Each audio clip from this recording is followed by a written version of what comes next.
The Art of Becoming. When I was younger, I remember reading this one quote all over Pinterest.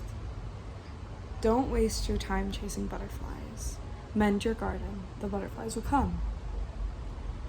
At first, I didn't understand the quote, and at that time, my life had been spent in chasing the butterflies, whether through changing my own outward projection to allure, or looking for every opportunity to shine bright enough.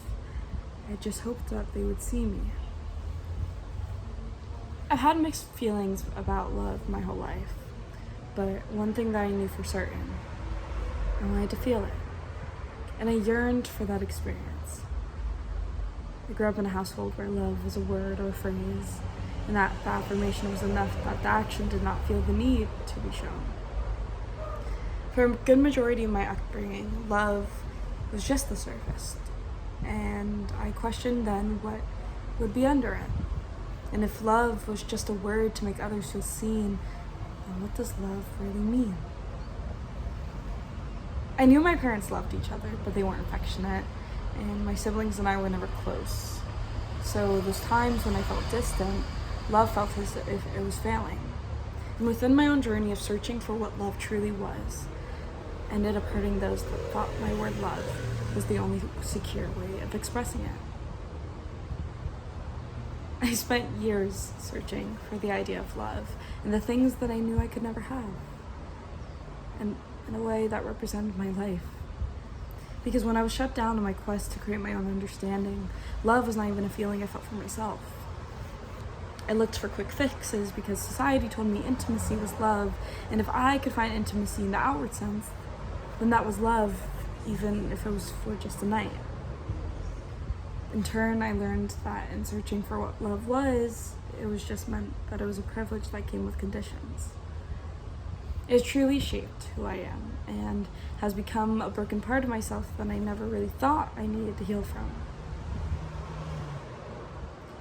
I've spent my life walking around eggshells of the ones I loved around me because I didn't know what my love was. And when theirs for me came with conditions. Conditions that I slowly realized I would never live up to. I became afraid to try and rather shut off a large part of myself to the world. In the recent years, that broken part has grown alongside me, mending a grieving heart or one that is lost in the space of becoming. It has come to a point where I can no longer ignore it just because it doesn't directly affect those around me, because it inherently does. And recently I have had the chance of a lifetime to come live with my sister, who I haven't seen for 14 years for the summer, and it's been one of my favorite decisions yet. Moving across the country, across an ocean, I've touched down in California, the land of dreams. The big question that lives in my head is, who do I want to be? And what am I willing to sacrifice to become it? As the saying goes, nothing changes if nothing changes.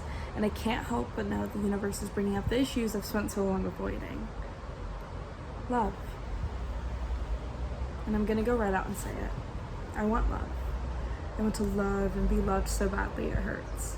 I want my person, and I want to know a love that is secure without the fear of not being enough or being too much. A part of me is tired of fighting, and I just want something that is easy. I fought my whole life to get where I am, and I know I can handle being patient and resilient. But sometimes I just wonder why the universe chose me. But in every universe, I would choose the life I have now. The one filled with hardship and losing the loved ones around me, figuratively and physically. I wouldn't trade it, even if it meant living an easier life or knowing what love was. I like to believe that there is a reason for every experience that has happened to me. And while I may not know what it is to have my person, I surely know what it is to have my people. The people who still choose to celebrate and continue to have me in their life, even when I'm still figuring out who I am. I've learned that love is effort and showing up even when you are 100% or at 20%. I've learned that it is showing your flaws and still being accepted anyways. That it's not transactional. And even if you feel like you don't have much to offer, they just take you as you are. I marked this year as my year of discomfort and failure. And the one thing that hasn't failed is the universe showing up in ways that I didn't know I needed. I have my people, and I will never take them for granted. but I haven't shown my people in the world all of me. And what a waste it is to live a life feeling as if I'm missing a part of it. Within this year of failure, I fulfilled that word a lot. The thing is I can look back and feel that I am a different person from who I was in January. And while I failed a lot and will continue to, that has been the one thing I haven't had the time to notice. In those failures came opportunity, ones that were better than the option I had failed from. I like to think that rejection is just redirection, but there has to be a point where life is no longer just happening at me, but I'm making it for me. I spent the past week from scrolling through the opinions of the world, and it led me to understand that I don't know who I am outside the perception that the world has set in place for me. I know I'm resilient, I'm determined, and I am forever ever changing. But what does it mean in the actions I make and the way I present myself? Am I moving in the direction of who I want to be? Or am I moving in the way to attract the most butterflies? And that's where I think I understand now.